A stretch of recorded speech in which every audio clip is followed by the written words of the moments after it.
Hello everyone, कैसे हैं आप लोग। आशा करता हूँ आप सभी अच्छे से होंगे। हम लोग जो आज टॉपिक पढ़ेंगे वो सीटेट के लिए बहुत ही महत्वपूर्ण है। आज सीटेट के लिए हम बहुत सारे टॉपिक्स को डिस्कस करने वाले हैं। सबसे पहले हम लोग चलते हैं गणितीय संक्रियाएं क्या होती हैं। गणितीय संक्रियाएं, या इनको ये कह सकते हो आप मैथमेटिकल ऑपरेशंस। वास्तव में गणितीय संक्रियाएं चार होती हैं। योग अर्थात जोड़ना, व्यवकलन अर्थात घटाना, गुणा अर्थात मल्टीप्लाई करना, भाग division, addition, subtraction, multiplication and division. तो योग जोड़ना, घटाना, गुणा करना और ये भाग, ये इनके चिन्ह हैं। तो वास्तव में गणितीय संक्रियाओं की संख्या कितनी होती है? चार होती है। योग, व्यवकलन, गुणा और भाग, ये गणितीय संक्रियाएं होती हैं। इनके कुछ गुणधर्म की बात करते हैं हम लोग। गुणधर्म में कुछ नियम हैं। जैसे सबसे पहले हम लोग जानेंगे कि क्रम विनिमय नियम क्या होता है। क्रम विनिमय नियम का, जैसे कि इसमें बोला जा रहा है, विनिमय मतलब होता है बदलना, क्रम मतलब आप जानते ही होंगे कि आगे का पीछे, पीछे का आगे कर देना, अर्थात क्रम को बदल देना, पलट देना। जैसे कहीं पर a प्लस बी लिखा है, इसको आप b प्लस ए लिख देते हो, तो ये योग का क्रम विनिमय नियम है। इसको आप कहेंगे योग का क्रम विनिमय नियम।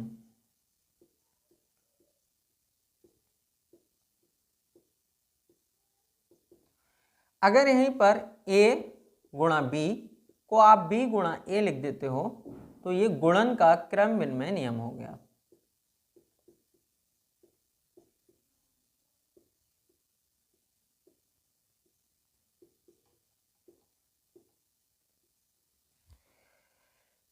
अब यहां पर दो चीजें बची, व्यवकलन और भाग। तो क्रम विनिमय नियम व्यवकलन और भाग के लिए संतुष्ट नहीं करता है। यहां पर हम लिख सकते हैं व्यवकलन व भाग के लिए, व्यवकलन व भाग के लिए क्रम विनिमय नियम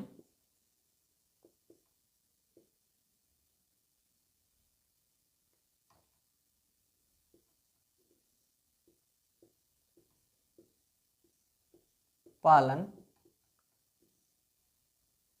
नहीं करता है। अर्थात जो क्रम विनिमय नियम है, क्रम का बदलना, योग में सेटिस्फाई होता है, मल्टीप्लिकेशन में यानी गुणन में सेटिस्फाई होता है, लेकिन व्यवकलन यानी घटाने व भाग करने के लिए ये सेटिस्फाई नहीं होता है। हम दूसरे नियम की बात करते हैं। इसके बाद आता है साहचर्य नियम। साहचर्य नियम को हम एसोसिएटिव लॉ बोलते हैं इंग्लिश में। क्रम विनिमय को बोला जाता है कॉम्यूटेटिव प्रॉपर्टी, कॉम्यूटेटिव एक्सियम। इसको आप इस तरह लिख सकते हो,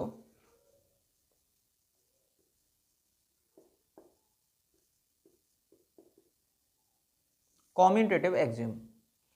साहचर्य नियम का मतलब होता है एसोसिएटिव,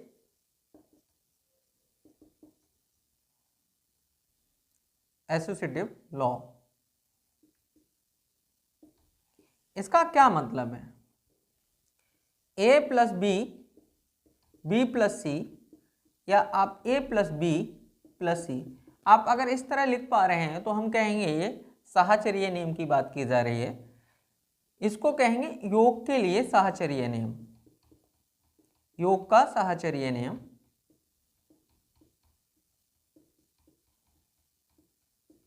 ऐसे ए गुणा बी गुणा सी, ए गुणा सी, ए गुणा बी गुणा सी, ये गुणन के लिए साहचर्य नियम हो गया।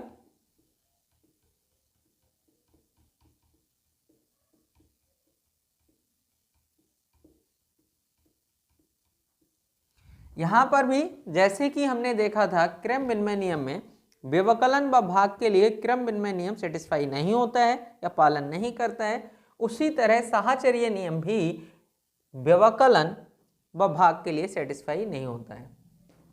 साहचर्य नियम भी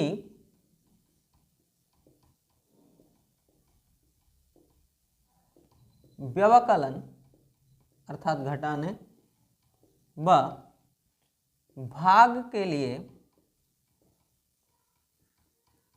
पालन नहीं करता है।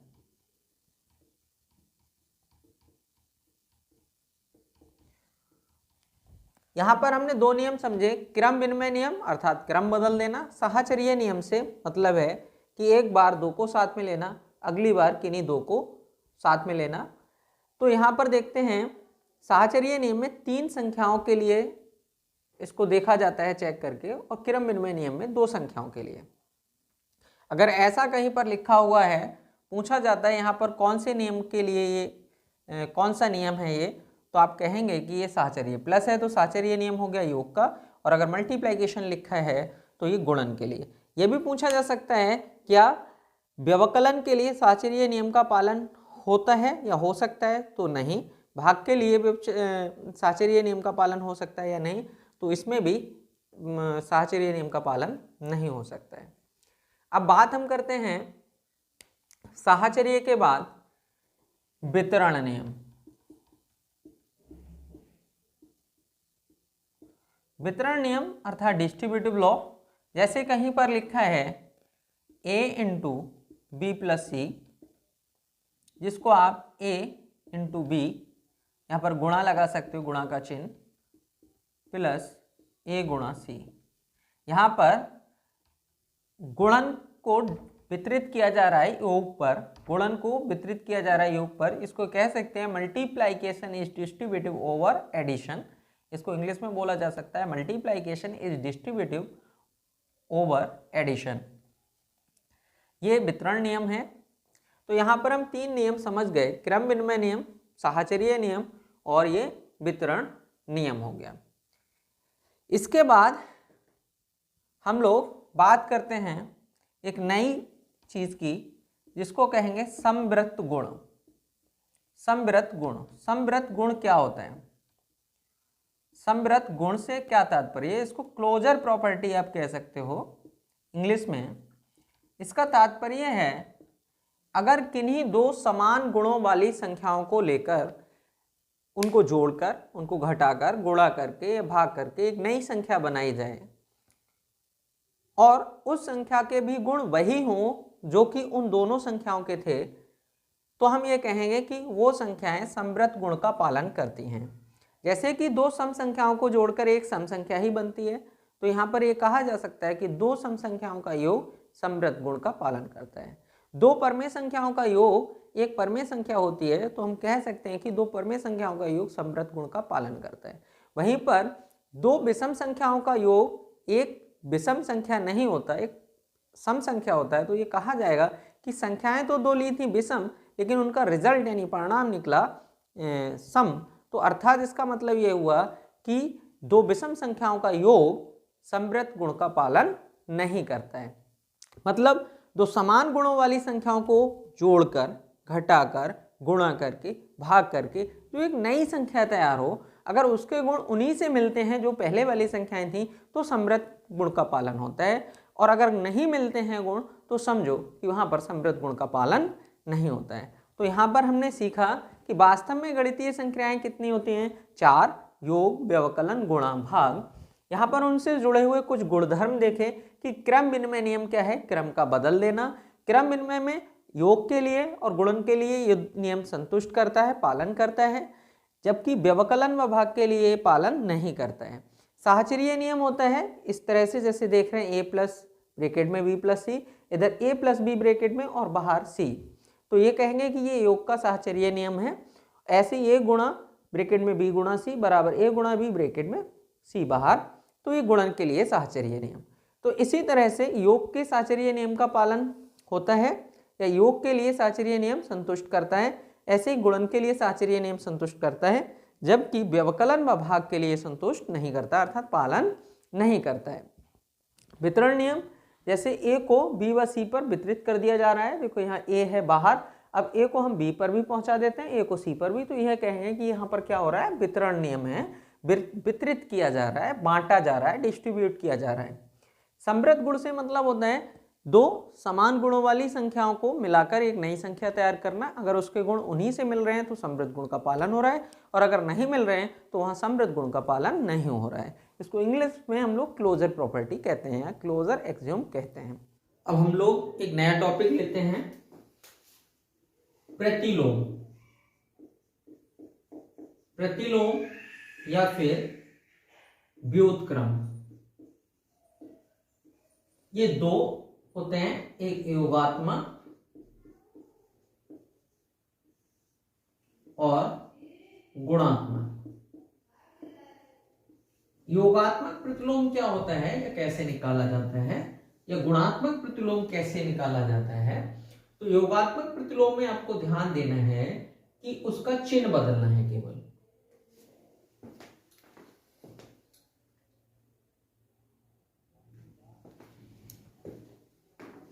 योगात्मक प्रतिलोम में चिन्ह बदला जाता है, जैसे प्लस का माइनस, माइनस का प्लस, जबकि गुणात्मक प्रतिलोम में हम लोग उसको उल्टा कर देते हैं, यानी ऊपर का नीचे, नीचे का ऊपर। जैसे कि मान लो 2 का योगात्मक प्रतिलोम पूछा जाता है,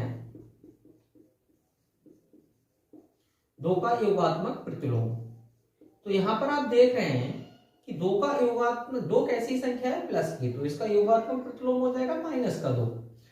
योगात्मक प्रतिलोम में आपको सिर्फ चिन्ह बदलना है, कुछ और नहीं बदलना। जैसे किसी ने कहा -1/3 का योगात्मक प्रतिलोम, तो आप क्या करेंगे, योगात्मक प्रतिलोम इसका, यहां पर आप देख रहे हैं कि ये माइनस का 1/3 है, तो ये प्लस का 1/3 हो जाएगा। इसका मतलब तो प्लस की संख्या उसको माइनस कर देना है, जो माइनस का उसको प्लस कर देना है, लेकिन सेम संख्या आती है, बस चिन्ह बदल जाता है। जबकि हम गुणात्मक की अगर बात करें तो उसको उल्टा कर देते हैं। जैसे 2 का गुणात्मक प्रतिलोम, 2 का गुणात्मक प्रतिलोम जो आएगा वो 1/2 हो जाएगा, यानी उल्टा हो गया। लेकिन इसमें चिन्ह को नहीं बदला जाता, जबकि इसमें चिन्ह को बदला जाता है। योगात्मक में चिन्ह बदला जाता है, जबकि गुणात्मक में चिन्ह बिल्कुल वही रखते हैं जो कि शुरू वाली संख्या में होता है। अब यहां पर जैसे बोला गया -1/3 का गुणात्मक प्रतिलोम क्या होगा, तो यहां पर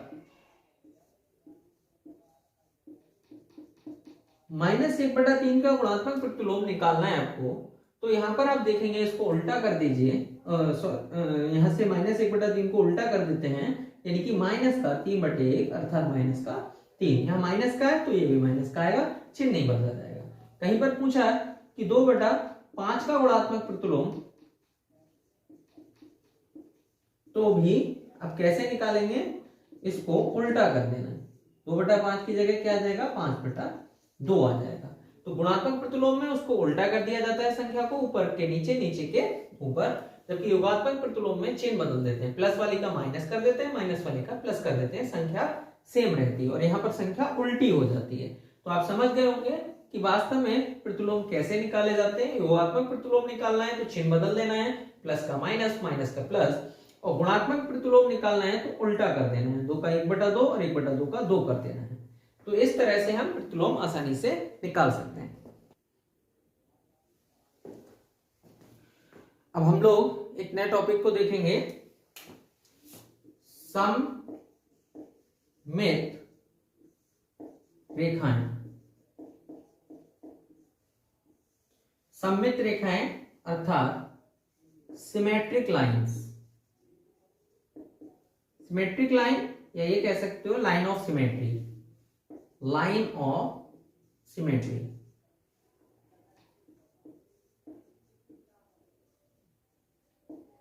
लाइन ऑफ सिमेट्री कह सकते हैं। वास्तव में लाइन ऑफ सिमेट्री क्या होता है या सममित रेखा क्या होता है? तो किसी भी एक समतल आकृति जो होती है उसमें खींची गई ऐसी रेखा कि जहां से उसको अगर मोड़ा जाए तो वो दोनों एक दूसरे को ढक लें, या ये कह दें कि कोई ऐसी रेखा जो उसको दो ऐसे भागों में बांटे, कोई ऐसी रेखा जो उसको ऐसे दो भागों में बांटे जो एक दूसरे की दर्पण प्रतिबिंब के रूप में दिखे, तो उस रेखा को हम लोग उसके सममित रेखा, अर्थात किसी भी आकृति में खींची गई वह रेखा जो उसको दो ऐसे भागों में बांटे कि वो दोनों ही एक दूसरे के दर्पण प्रतिबिंब लगे या दर्पण प्रतिबिंब का काम करें, तो वह रेखा उसकी सममित रेखा कहलाती है। जैसे यहां पर मान लो कि ये हमारा कोई समबाहु त्रिभुज है, तो समबाहु त्रिभुज में अगर आपने यहां से कोई रेखा खींच दी तो ये दोनों एक से लगेंगे, और ये रेखा इसको अगर यहां से ले तो इसको पूरा पूरा ढक लेगा, इसको लेंगे तो ये इसको पूरा पूरा ढक लेगा, और देखने से पता लग रहा है कि इसका प्रतिबिंब ये है और इसका प्रतिबिंब ये है। तो ऐसी रेखा जो उसको ऐसे दो भागों में बांट दे जिससे कि वो दोनों भाग एक दूसरे के दर्पण प्रतिबिंब लगे या मिरर इमेज लगे, तो ऐसी रेखा को हम लोग लाइन ऑफ सिमेट्री या सममित रेखा कहते हैं। अब प्रश्न उठता है कि अलग अलग आकृतियों में सममित रेखाओं की संख्या अलग अलग होती है, तो सबसे पहले हम शुरुआत करते हैं वृत्त। वृत्त में कितनी सममित रेखाएं होती हैं? तो इसको लिखा जाता है अनगिनत। वास्तव में इसको काउंट नहीं किया जा सकता, इसको आप कह सकते हैं अनंत। यानी वृत्त के अंदर लाइन ऑफ सिमेट्री कितनी होती है? अनंत होती है। अगर हम बात करें समबाहु त्रिभुज की, तो समबाहु त्रिभुज में लाइन ऑफ सिमेट्री या इसको कहें सममित रेखा की संख्या होती है 3। समद्विबाहु त्रिभुज की बात करें, समद्विबाहु त्रिभुज, तो यहां पर लाइन ऑफ सिमेट्री जो होती हैं वो होती है 1, या सममित रेखा की संख्या होती है 1। यहीं पर अगर आप बात करते हो एक विषम बाहु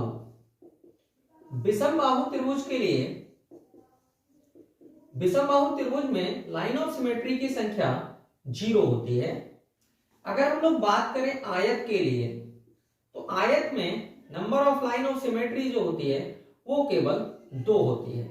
आयत में सममित रेखाओं की संख्या 2 होती है, जबकि वहीं वर्ग में यह संख्या 4 होती है।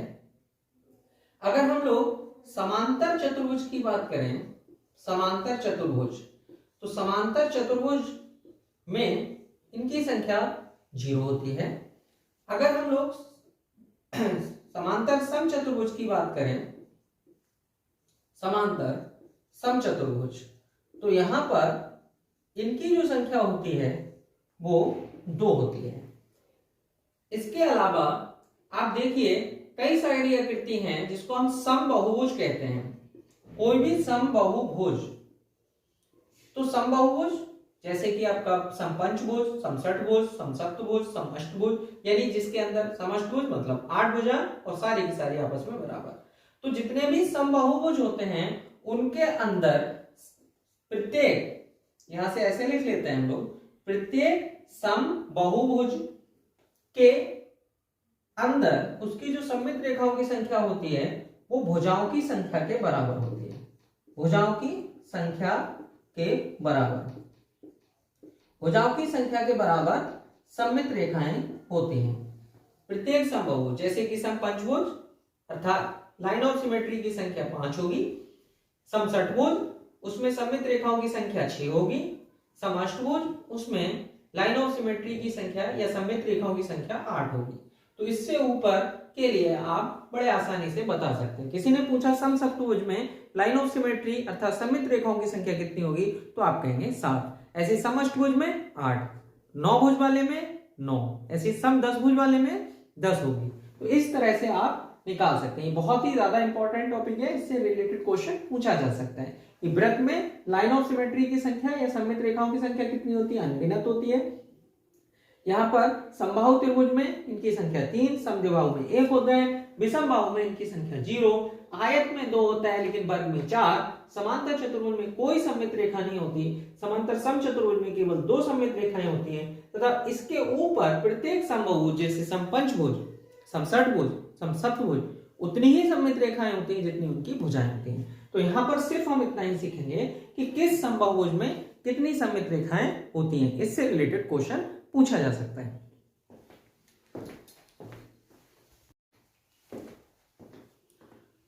अब हम एक नए टॉपिक की तरफ बढ़ते हैं। ये बहुत महत्वपूर्ण टॉपिक है। यहां पर हम एक नई चीज सीखेंगे, जैसे कि कभी कभी क्वेश्चन पूछ लिया जाता है 1.253 पर और बार लगा है, या फिर यहां पर इस तरह लिखा होता है 1.25 और 3 पर एक बिंदी लगी होती है, का मान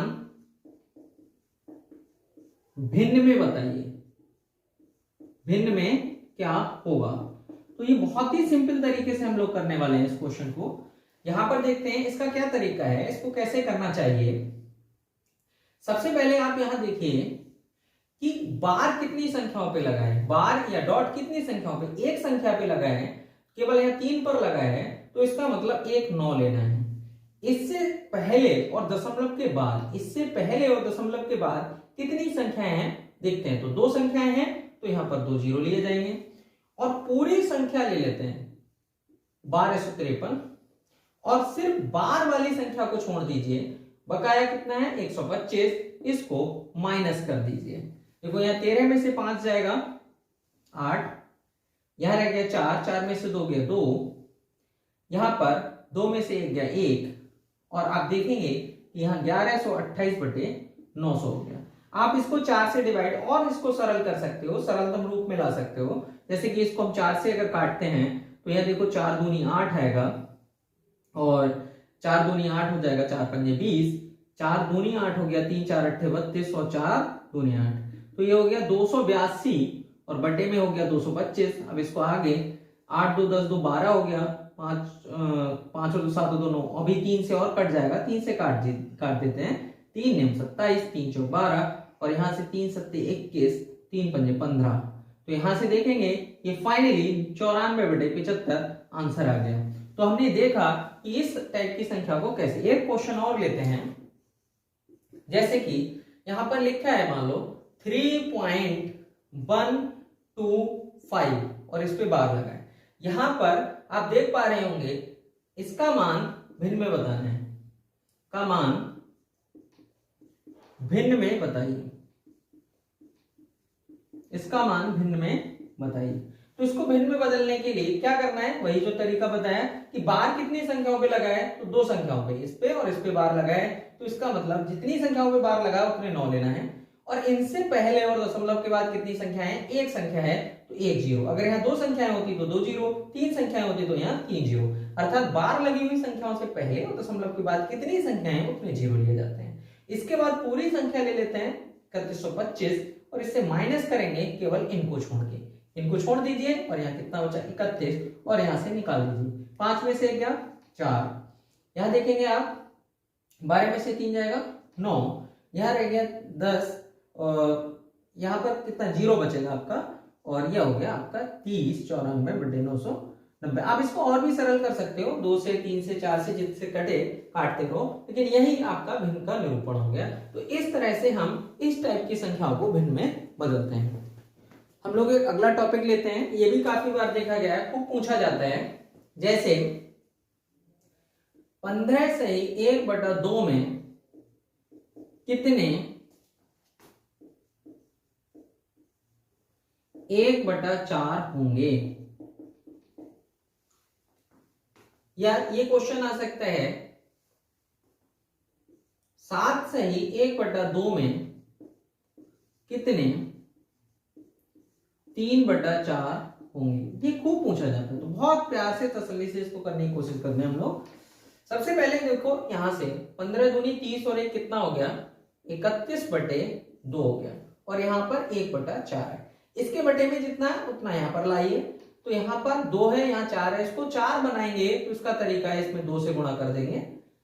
2 से गुणा करने के बाद यहाँ पर देखिए ऊपर तो आ जाएगा 62, और जो ये दोनों 2 2 2 दूनी 4 और 4 इनको भूल जाइए, यहाँ 62 और 1, यहाँ अगर 1 बचता है तो यही हमारा आंसर हो गया। अर्थात 15 से 1/2 में कितने 1/4 होंगे, तो आप कहेंगे 62। दूसरा क्वेश्चन देखते हैं, 7 दूनी 14 और 1 15/2 में पूछा गया है कितने 3/4 हैं। तो सबसे पहला काम, यहाँ पर 2 है और यहाँ 4, तो यहाँ पर 4 बनाएंगे। यहाँ 4 बनाने के लिए 2 से नीचे और 2 से ऊपर गुणा कर देते हैं। तो आप देखेंगे कि 2 दूनी 4, ये 4 से 4 कट गया। अब 15 दूनी यहाँ पर देखेंगे 30 है और यहाँ पर 3। अब इसको हमें 1 बनाना है, हर हालत में इसको 1 बनाना है। तो 3 एकम 3 और 3 ढाई 30, तो यहाँ कितना आया 10। यही आंसर हो गया हमारा। अर्थात 7 सही 1/2 में कितने 3/4 होंगे? तो आप कह सकते हो कि इसमें 10। दोबारा देखते हैं क्या करना होता है। यहां से देखो, पहले इसको 7 दूनी 14 और 1 15/2 लिखा। फिर हमने इसको जो बनाना है वो यहां से देखा। यहाँ इसके बट्टे में 4 था, इसके बट्टे में 2 था, तो दोनों को बराबर करने के लिए 2 से ऊपर 2 से नीचे गुणा की। अब ये 2 दूनी 4 2 दूनी 4 एक दूसरे से कट जाएंगे, तो 15 दूनी 30 ये आ गया और 3 ये। इसको 1 बनाना होता है तो काट दीजिए 3 से, 3 एकम 3 और 3 ढाई, तो यहाँ कितना आया 10, और यही हमारा फाइनली आंसर हो जाता है। तो इस टाइप के क्वेश्चन अगर आते हैं तो हम इस तरह से करते हैं।